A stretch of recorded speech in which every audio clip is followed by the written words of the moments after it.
السلام علیکم۔ رات کا وقت تھا اور سردیوں کی دھیمی ہوا میرے ارد گرد پھیل رہی تھی۔ میں اپنی گرم بستر میں لیٹا تھا اور سب کچھ بالکل نارمل لگ رہا تھا، لیکن آج کی رات کچھ الگ تھی۔ میں ہمیشہ ان لوگوں میں سے تھا جو کہانیوں اور قصوں کو صرف باتیں سمجھتے تھے، لیکن اس رات میں نے ایک ایسی خوفناک حقیقت کا سامنا کیا جو میری زندگی کا حصہ بن گئی۔ یہ واقعہ ایک عام پیزا ڈیلیوری کی طرح شروع ہوا تھا، لیکن جس طرح یہ ختم ہوا وہ مجھے آج بھی خوف میں مبتلا کر دیتا ہے۔ یہ جمعے کی رات تھی اور میں اپنے دوستوں کے ساتھ فلم دیکھنے کا پلان بنا رہا تھا۔ ہمیں بھوک محسوس ہوئی تو سب نے مل کر پیزا آرڈر کرنے کا فیصلہ کیا۔ یہ عام سی بات تھی، ہم نے کئی بار رات کو پیزا منگوایا تھا۔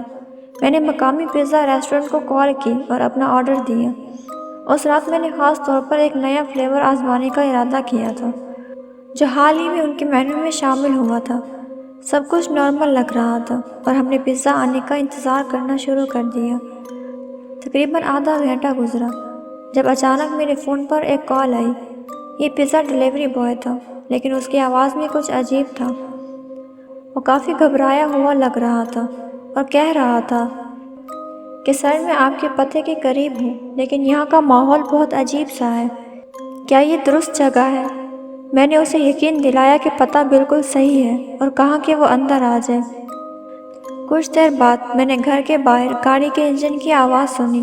میں نے سوچا کہ پیزا آ گیا ہے، لیکن پھر اچانک سب کچھ خاموش ہو گیا۔ میں نے دروازے کی طرف دیکھا، لیکن کوئی دستک نہیں ہوئی۔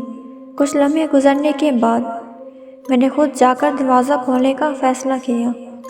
جیسے ہی میں نے دروازہ کھولا، میں نے دیکھا کہ پیزا ڈیلیوری بوائے وہاں کھڑا تھا، لیکن وہ بالکل الگ سا لگ رہا تھا۔ اس کا چہرہ اتنا زرد تھا کہ جیسے وہ کسی بہت بڑی مصیبت سے گزرا ہو۔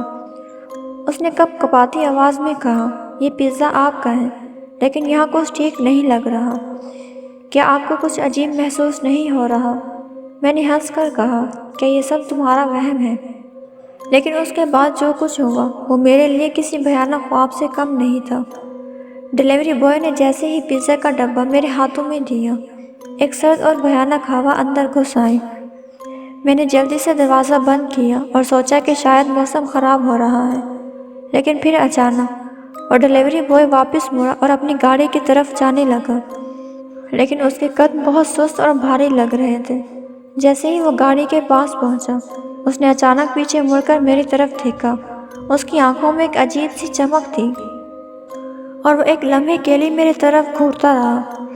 میں نے جلدی سے اندر آ کر دروازہ بند کر دیا اور دوستوں کے ساتھ پیزا کھانے کا منصوبہ بنایا، لیکن جب ہم نے پیزا کھولنے کی کوشش کی تو ڈبے کے اندر ایک عجیب سا نوٹ ملا۔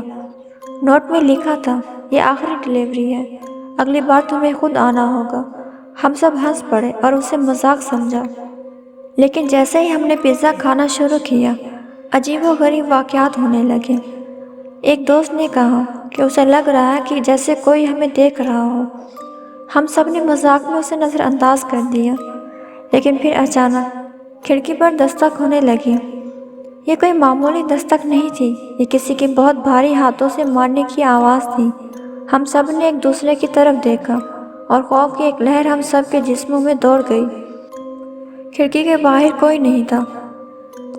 ہم نے جب ہمت کر کے باہر جھانکا تو دور ایک پرانی سی کار کھڑی تھی جو شاید ڈیلیوری بوائے کی تھی، لیکن وہ گاڑی مکمل طور پر بند تھی اور وہاں کوئی موجود نہیں تھا۔ ہم نے واپس اندر آ کر پیزا کھانا جاری رکھا، لیکن دل میں خوف بڑھتا جا رہا تھا۔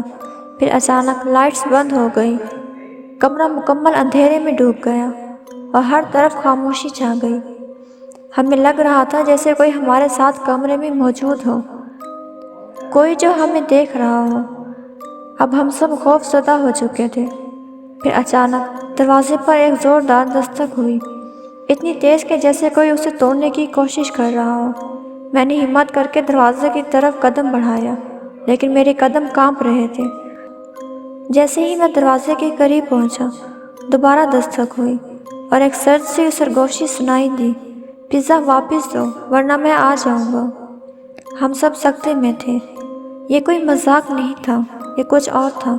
میں نے جلدی سے پیزا کا ڈبہ اٹھایا اور دروازہ کھولا، لیکن باہر کوئی نہیں تھا، صرف ایک سیاہ سایہ دکھائی دے رہا تھا جو آہستہ آہستہ غائب ہو رہا تھا۔ میں نے ڈبہ باہر پھینک دیا اور دروازہ بند کر دیا۔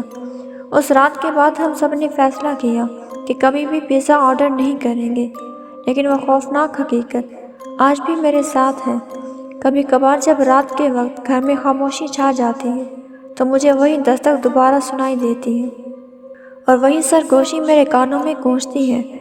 وہ پیزا ڈیلیوری اب میری زندگی کا سب سے خوفناک تجربہ بن چکا تھا۔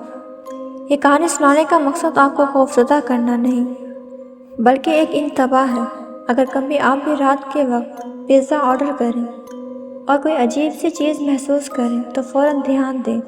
شاید آپ کو بھی کسی ایسی چیز کا سامنا کرنا پڑے جو نظر نہیں آتی لیکن موجود ہوتی ہے۔ اور یاد رکھیں، ہر پیزا ڈیلیوری معمولی نہیں ہوتی۔ کچھ ڈیلیوریز ہمیشہ کے لیے آپ کی زندگی بدل دیتی ہیں۔